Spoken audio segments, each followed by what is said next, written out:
O celular dela tocava sempre às 2h47. Era um número desconhecido, sem foto, sem nome, só um zumbido no fundo e uma respiração que parecia próxima demais. No começo, ela pensou que fosse trote, depois que fosse um ex. Mas quando atendeu e ouviu a própria voz repetindo "eu estava acordada", algo se quebrou. O pior não era o medo, era a sensação de que aquilo sabia algo que ela não. Na Bahia, um caso chamou a atenção em 2015. Uma jovem recebeu um e-mail da mãe falecida há 3 meses. O conteúdo era um áudio. Era a mãe, sim, rindo e perguntando onde estavam as chaves de casa. O e-mail tinha sido enviado de um dispositivo que, segundo o provedor, estava desligado havia semanas. O endereço IP era da mesma cidade. A filha não dormiu por dias. Ela morreu, mas não foi embora, disse. Em Curitiba, um homem relatou mensagens com frases desconexas que só fizeram sentido depois do acidente de moto que quase tirou sua vida. Dias antes, ele havia recebido: "Cuidado com o barulho de sexta." Só depois percebeu que o acidente aconteceu na sexta, ao desviar de um carro que buzinou alto demais. As mensagens foram apagadas automaticamente. O número não existia mais. Ele ainda carrega a cicatriz e o número tatuado no braço. Psicólogos tentaram ajudar. Disseram que era trauma, luto, culpa. Mas quem já recebeu uma mensagem dessas, sabe, tem algo ali que escapa da lógica. Não é só sobre quem mandou, mas por que agora? Há um padrão sombrio nessas comunicações, quase como se algo soubesse o momento exato em que estamos mais frágeis. Quando ninguém atende, e a gente sente que está sendo ouvido mesmo assim. E você, o que faria se seu celular tocasse no meio da madrugada e a voz do outro lado dissesse seu nome com a mesma entonação de alguém que já se foi? Talvez desligasse, talvez bloqueasse. Mas e se no fundo parte de você esperasse por aquilo? Porque o próximo relato veio de alguém que nem tinha mais celular. Na Paraíba, um rapaz começou a receber áudios no WhatsApp de um contato salvo como pai. Mas seu pai havia sido enterrado há 12 anos. As mensagens vinham sempre após discussões com a mãe, como se alguém soubesse do que acontecia dentro da casa. Em um dos áudios, uma voz rouca dizia: "Não grita com ela. Você não sabe o que vem depois." Ele tentou mostrar para amigos, mas os áudios sumiam logo depois. Sempre que tentava gravar, o celular travava. O medo virou rotina. Já em São Paulo, uma professora universitária começou a receber SMS com trechos de cartas que sua irmã havia escrito antes de tirar a própria vida. Eram palavras íntimas, nunca publicadas, guardadas num caderno trancado dentro de uma gaveta. As mensagens sempre vinham após ela corrigir provas à noite, no mesmo horário em que a irmã costumava ligar, anos atrás. Nenhuma empresa de telefonia soube explicar. E a gaveta, segundo ela, nunca foi aberta. Um padrão cruel parece costurar esses relatos. Todos começam com negação, seguem por noites em claro e terminam com silêncio. Não o silêncio de quem esquece, mas de quem compreende que há perguntas que não têm resposta segura. Pessoas tentam rastrear, deletar, ignorar, mas a mensagem sempre volta. Às vezes em outra forma. Um som, um eco, um espelho no banheiro embaçado com uma palavra escrita de dentro para fora. Há uma mulher em Porto Alegre que se mudou 3 vezes em 1 ano. Cada vez que trocava de número, recebia no novo chip uma foto antiga da filha falecida com data de envio atual. As imagens não vinham salvas, eram capturas de tela, como se alguém estivesse vasculhando os arquivos dela. A polícia investigou, mas achou só uma coisa: uma conta de e-mail vinculada à filha, acessada dias antes da nova mensagem. O IP era da própria casa da mulher, e ela morava sozinha. Quando tudo parece parar, quando a última mensagem chega e ninguém mais tenta ligar, é aí que a ferida reabre. Porque mais aterrorizante do que receber algo do além é o silêncio que vem depois. O espaço vazio onde se espera o próximo aviso, a próxima lembrança impossível. E mesmo que o telefone não toque mais, há um som que nunca desliga, o da dúvida. E se era real? E se não era para ser ignorado? E se o próximo contato for com você? Um ex-militar relatou em um fórum esquecido da internet que passou a ouvir sua antiga senha do cofre sussurrada pelo viva-voz do carro, mesmo sem ninguém ter ligado. Isso começou dias depois de visitar o túmulo de um colega de tropa que havia morrido em missão. O sussurro vinha sempre na mesma cadência, como se fosse um lembrete. Quando trocou a senha, os sussurros pararam. Mas o rádio começou a mudar sozinho para estações fora do ar, tocando gravações antigas de treinos, vozes que ele jurava ter esquecido. Em Minas, um casal jovem cancelou o casamento após meses de mensagens anônimas dizendo: "Ela não é quem você pensa e alguém vai descer as escadas antes da hora." Ignoraram no começo, mas quando a noiva tropeçou na escada da casa da avó e perdeu o bebê, tudo colapsou. O noivo, sem conseguir explicar o que sentia, mostrou as mensagens à polícia. Foram rastreadas até um servidor da Noruega. Nunca descobriram o autor. A dor, essa ficou. Essas histórias não são sobre fantasmas. São sobre rachaduras, na rotina, na confiança, naquilo que acreditamos ser impossível de atravessar a tela. Há algo cruelmente íntimo nas comunicações que vêm de onde não deveriam, porque elas sabem o tom de voz certo, o momento certo, a ferida certa para cutucar. Não querem assustar, querem ser lembradas, mesmo que a lembrança custe a paz de quem ficou. Talvez por isso tanta gente não conte. Porque não parece grande o suficiente para ser prova, mas é insuportável demais para ser coincidência. Um número sem identificação, um toque às 3 da manhã, um oi vindo de quem já foi enterrado, e o mundo segue, frio, dizendo que é falha de sistema. Mas quem viveu sabe que o sistema não sente saudade, e muito menos manda fotos antigas de quem a gente ainda sonha.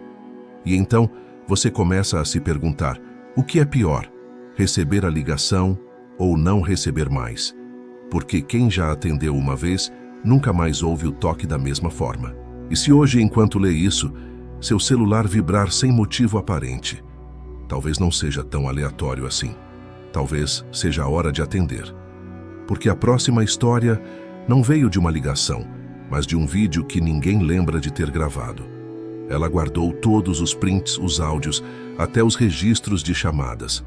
Por anos tentou organizar tudo como se fosse montar um quebra-cabeça. Queria mostrar para alguém, provar que não estava perdendo a razão. Mas ninguém ficava tempo suficiente. Namorados iam embora, amigos se afastavam. Um chegou a dizer que ela estava ouvindo o que queria ouvir, mas ela sabia. Porque certas vozes não são esquecidas, são cicatrizadas. O último registro veio numa noite chuvosa. A luz piscava. O celular, sem sinal, vibrava freneticamente. Quando desbloqueou, havia uma chamada ativa, mas não havia som, nem nome, nem tempo contado. Apenas uma tela preta, como se alguém estivesse do outro lado, esperando. Ela não desligou, apenas deixou o celular ali sobre a mesa e se sentou no escuro. Pela primeira vez não tentou entender, só ouviu e chorou. No dia seguinte, o aparelho estava descarregado. Nenhum registro da chamada, nenhum arquivo novo. Apenas uma foto emoldurada no chão da sala. Ela e o irmão, mortos de rir na varanda, anos antes do acidente. A moldura, que sempre ficava no quarto, estava intacta. Nenhum sinal de arrombamento, nenhum vento forte, só a presença de algo que queria ser lembrado, algo que não aceitava o silêncio. Ela doou o celular, mudou de cidade, mudou de nome. Mas às vezes, no meio da madrugada, ainda sente o bolso vibrar. Mesmo sem carregar nada, mesmo dormindo sem roupa, um impulso elétrico que não vem de fora, mas de dentro, como se o corpo lembrasse o som que marcou sua vida, e talvez algo além dela. Há coisas que a gente apaga da memória, mas que continuam ligadas a nós, como chamadas perdidas, como mensagens não respondidas. Então, antes de dormir esta noite, verifique se o celular está mesmo desligado. Às vezes, o sinal vem de onde não tem torre. Às vezes, quem tenta falar com você não tem mais voz, mas tem lembrança. E se ela insistir em tocar, atenda, porque a próxima história veio de uma gravação feita enquanto a pessoa dormia. e quando acordou, não reconhecia a própria voz.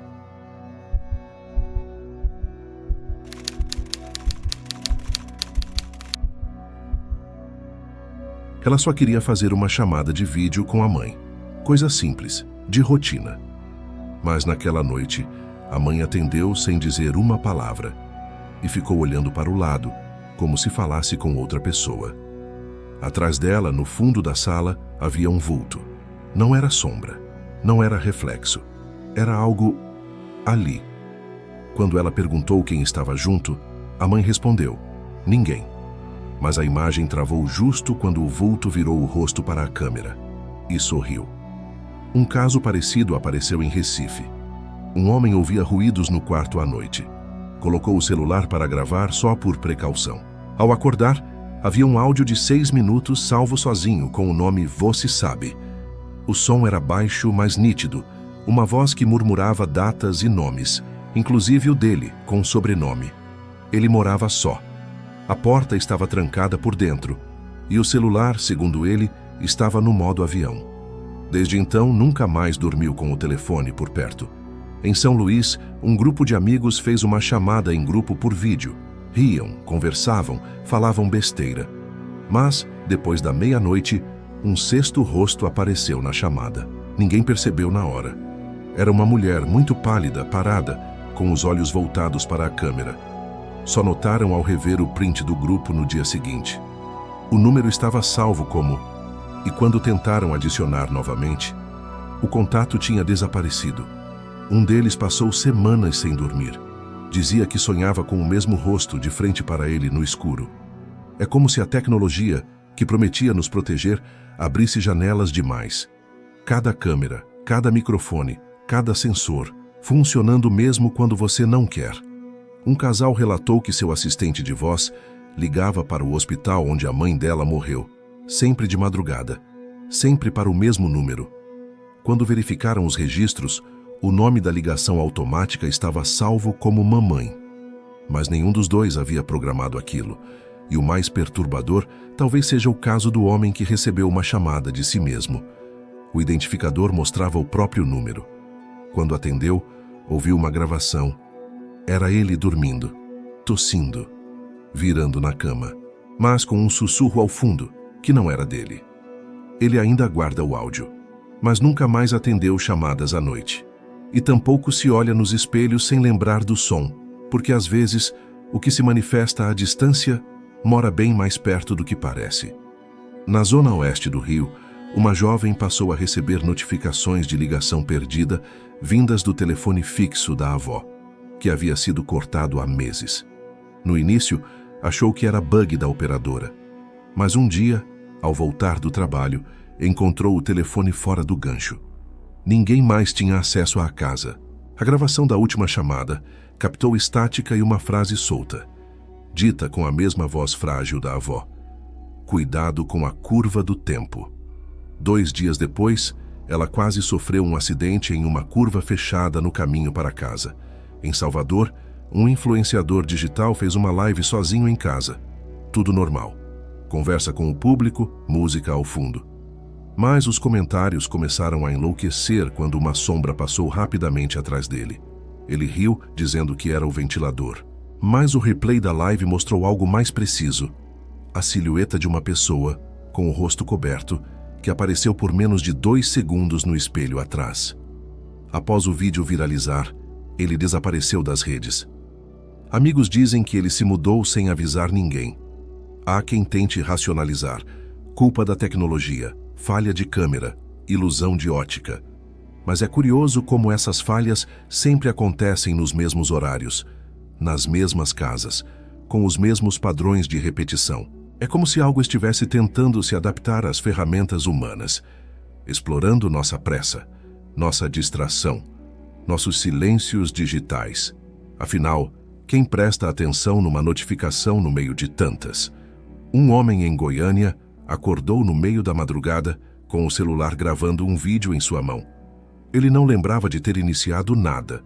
O vídeo mostrava ele mesmo dormindo, mas de outro ângulo, como se alguém estivesse em pé, no pé da cama, filmando. Não havia ninguém ali. A gravação tinha menos de 1 minuto, mas bastou. Ele se mudou dias depois, não por medo, mas porque já sabia como isso terminaria. E não queria ouvir sua própria voz num novo vídeo. E talvez esse seja o ponto. A presença que se manifesta não grita. Ela observa. Ela invade por pequenos gestos, uma tela que acende, uma câmera que gira sozinha, um áudio salvo sem permissão. E no fundo ela só quer uma coisa: atenção. Porque o que vem a seguir não foi captado por câmera nenhuma, foi previsto e ignorado.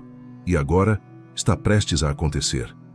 Ele dizia que era apenas azar, mas desde que o tablet começou a ativar a câmera sozinho, toda a madrugada às 3h11, ele parou de achar graça. A luz vermelha piscava, mesmo com o aparelho desligado da tomada. Gravava por poucos segundos, depois parava. Quando finalmente teve coragem de ver os vídeos, o primeiro mostrava seu rosto dormindo. O segundo mostrava a porta do quarto se abrindo sozinha. O terceiro estava corrompido. E o quarto desapareceu antes que ele pudesse assistir. Em Fortaleza, uma adolescente recebeu mensagens de voz com o próprio choro, mas em tom mais grave, como se fosse mais velha. O mais perturbador é que ela nunca enviou aqueles áudios. E eles vinham de números diferentes, sempre seguidos por um símbolo estranho, um 8 deitado como um infinito. Um psicólogo da escola sugeriu que ela parasse de usar o celular à noite, mas os áudios passaram a chegar de manhã, no meio das aulas. Até hoje, ninguém entende o que aquilo queria mostrar. Um outro relato, menos divulgado, veio de um porteiro noturno em Campinas. Toda vez que um morador chegava depois da meia-noite, a câmera da portaria captava uma interferência de segundos, sempre no mesmo ponto, sempre com o mesmo ruído. Um chiado que, quando desacelerado, revelava uma frase em sussurro: "Você não devia estar aqui." Depois que 3 moradores se mudaram, o prédio parou de gravar de madrugada. Alegaram economia de energia. Mas os arquivos antigos sumiram do sistema. As pessoas que passaram por isso têm algo em comum. Elas não contam tudo de uma vez. Guardam os detalhes mais estranhos. Talvez por medo, talvez por vergonha. Talvez porque ainda tentam convencer a si mesmas de que foi só um sonho. Mas há marcas que não desaparecem. Cicatrizes digitais, momentos capturados que ninguém lembra de ter vivido. E quando se olha para trás, percebe que estava sendo observado o tempo todo. Agora, imagine acordar e encontrar um vídeo novo no seu celular. Um que você jura não ter gravado. Com seu rosto, olhando direto para a câmera, mas com olhos que não parecem seus, porque o próximo relato não foi um aviso, foi uma premonição ignorada, e o que veio depois, ninguém conseguiu desfazer. Em Belém, uma mulher escutava sussurros pelo interfone do prédio, sempre entre 2 e 3 da manhã. O som era fraco, mas constante, vozes de crianças recitando algo parecido com uma canção antiga. Quando chamou o síndico para ouvir, nada aconteceu. Mas assim que ficou sozinha, o som voltou. Decidiu gravar.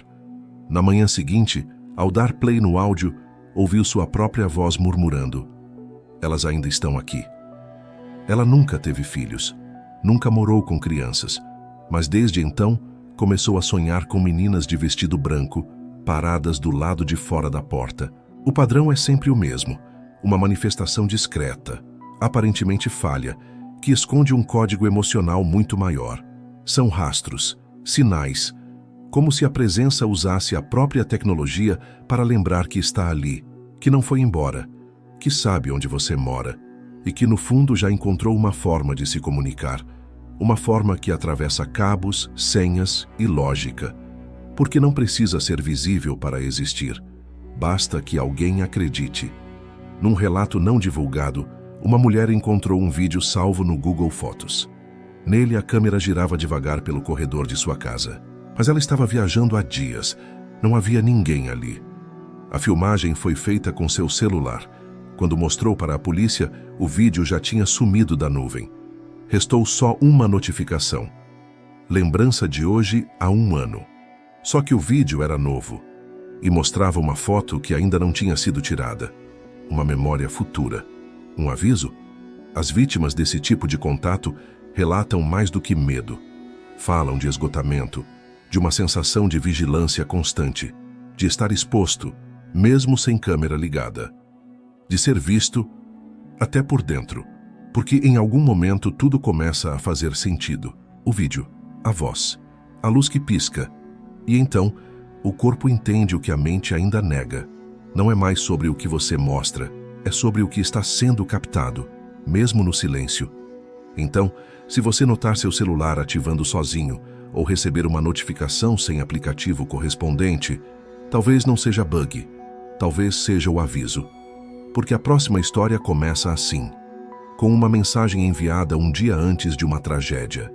E ninguém acreditou que fosse real, até que foi.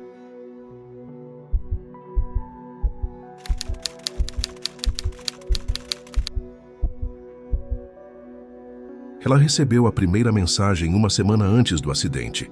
Era só uma frase: não entre naquele carro. Não havia remetente, não havia histórico.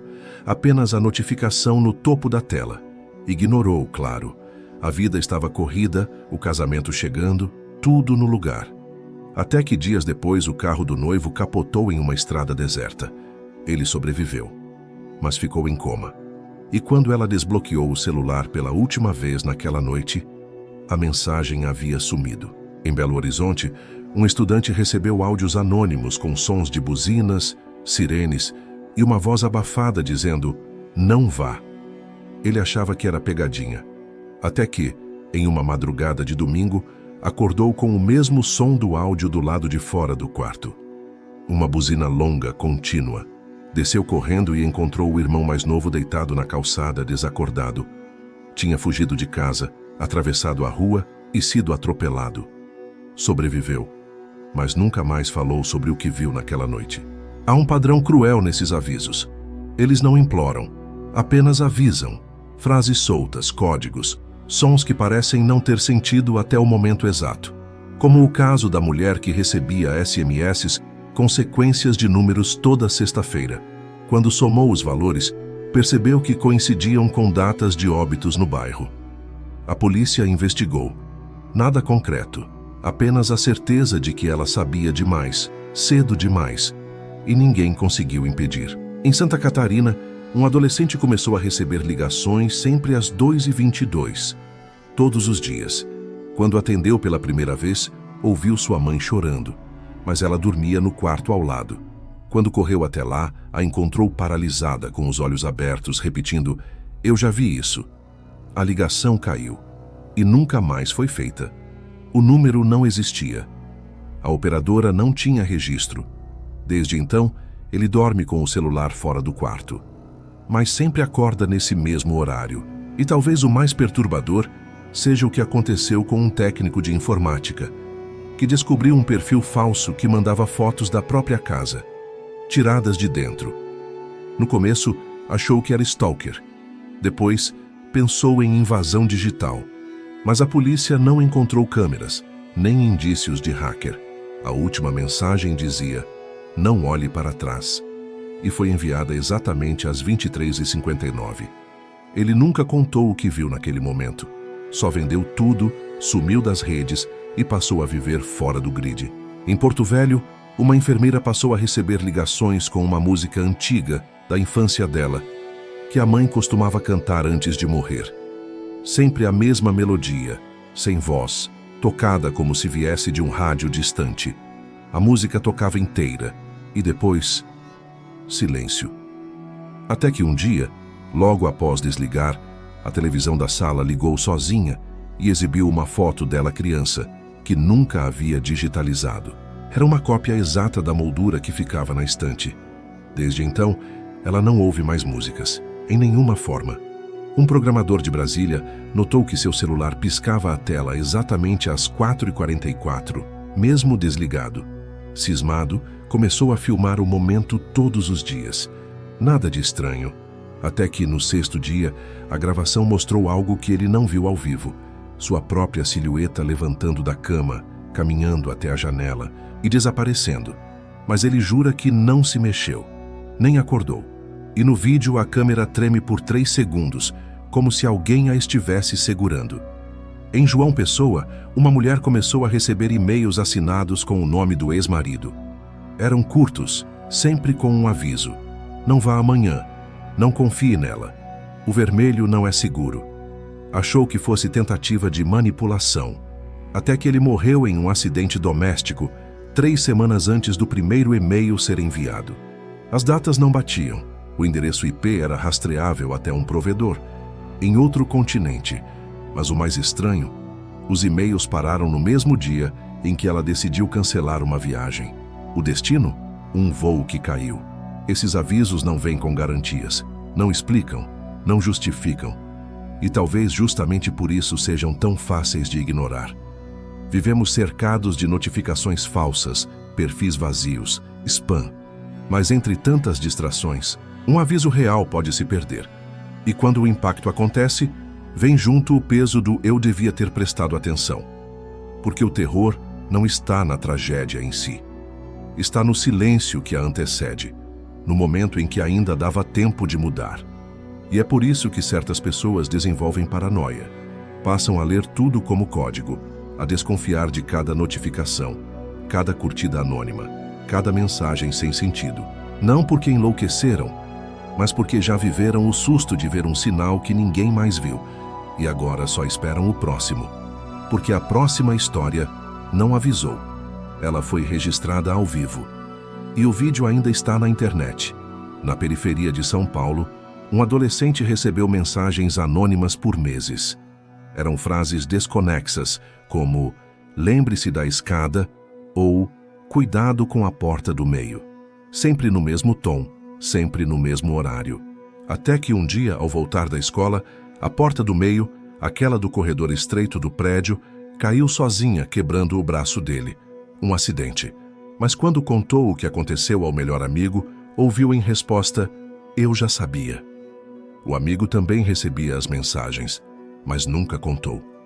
Em Teresina, uma mãe começou a ouvir barulhos estranhos no quarto da filha. Risadas abafadas, sussurros. Pensou que era a imaginação da criança. Até que encontrou um papel dobrado dentro do travesseiro. "Não apague a luz hoje". Naquela noite, a lâmpada do quarto queimou, e a filha, aos gritos, dizia que alguém estava dentro do armário. A polícia foi chamada, nada encontrado. Mas, no espelho do banheiro, havia a marca de uma mão pequena, úmida, muito abaixo da altura da criança. Esses sinais desafiam a lógica porque são íntimos demais. Sabem o que você teme, onde você pisa, quem você ama. Não tentam te convencer de nada, apenas aparecem, no momento certo. Como o caso do rapaz que recebeu uma mensagem dizendo: "Ela vai cair". 2 horas depois, sua avó tropeçou e fraturou o fêmur.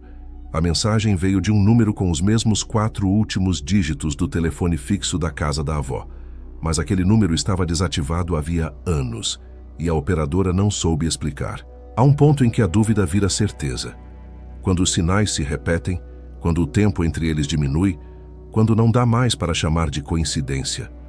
As vítimas passam a viver em alerta constante, tentando decifrar o que pode ser um aviso real e o que é só ruído. Mas o corpo sente. O corpo sabe. O suor frio antes da notificação. A aceleração do coração sem motivo, porque há algo ancestral em perceber o perigo, mesmo quando ele chega por Wi-Fi. E talvez o mais cruel desses sinais seja o último, aquele que chega tarde demais. O aviso que ninguém entendeu. A mensagem que só faz sentido depois do enterro. Porque o próximo relato não foi salvo em celular, nem enviado por mensagem. Foi escrito à mão, em um caderno escolar, com a data exata de uma morte que ainda não havia acontecido. Era uma menina de 9 anos. Escrevia em um diário como parte de um exercício escolar. Frases curtas, inocentes, até que em uma das páginas apareceu algo que ninguém conseguiu explicar. Hoje a professora caiu no chão e não levantou mais. O detalhe? Isso foi escrito um dia antes da professora morrer de infarto em sala.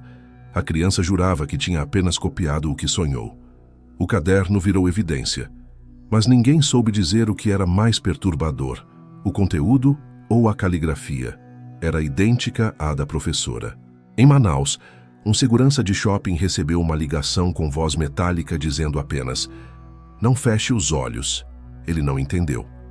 Horas depois, durante o turno da madrugada, cochilou na guarita por alguns minutos. Acordou com o som de passos correndo no estacionamento vazio. Ao checar as câmeras, viu uma figura parada do lado de fora da guarita, olhando para ele. O rosto era escuro, sem feições. O vídeo foi apagado sozinho segundos depois. Desde então, ele nunca mais dormiu no trabalho.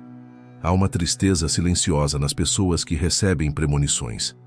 Elas carregam o peso de saber antes, mas não o bastante para impedir. São avisadas, mas nunca compreendidas.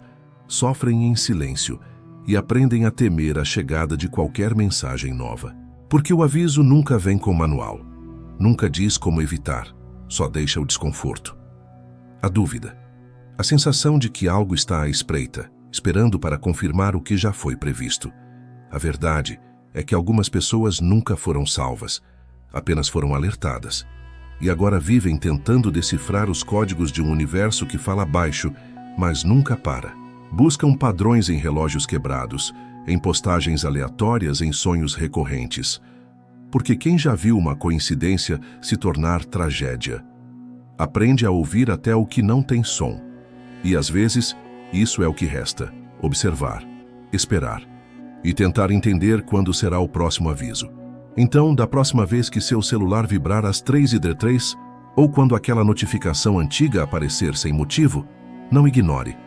Porque a próxima história começa com um simples "Oi", enviado por alguém que já morreu e respondido por alguém que não sabia que ainda estava sendo observado. Ele decidiu testar o padrão. Criou um perfil falso, começou a mandar mensagens aleatórias para o próprio número. Frases curtas, sem sentido. Esperava encontrar falhas, tropeços, mas no 5º dia recebeu uma resposta, não do número real, mas do perfil falso. A resposta dizia: "Pare agora, você está sendo visto." Tentou rastrear, nada. Tentou apagar o perfil, não conseguiu. A conta continuava online, postando frases idênticas às que ele sonhava à noite. Em São José dos Campos, uma mulher começou a seguir um perfil anônimo que curtia todas as suas fotos antigas, muito antigas, fotos que ela mesma já tinha esquecido. Quando entrou no perfil, havia apenas uma imagem: a fachada da casa onde ela cresceu. Tinha sido demolida há anos, mas a foto estava datada da noite anterior. Ela tentou denunciar o perfil, mas o sistema dizia que a conta não existia. E mesmo assim continuava curtindo. Esses perfis, essas vozes, essas mensagens, elas não se importam se você acredita. Elas existem na repetição, na insistência, no detalhe que você deixou passar. São avisos disfarçados de ruído, são gritos contidos em frases curtas.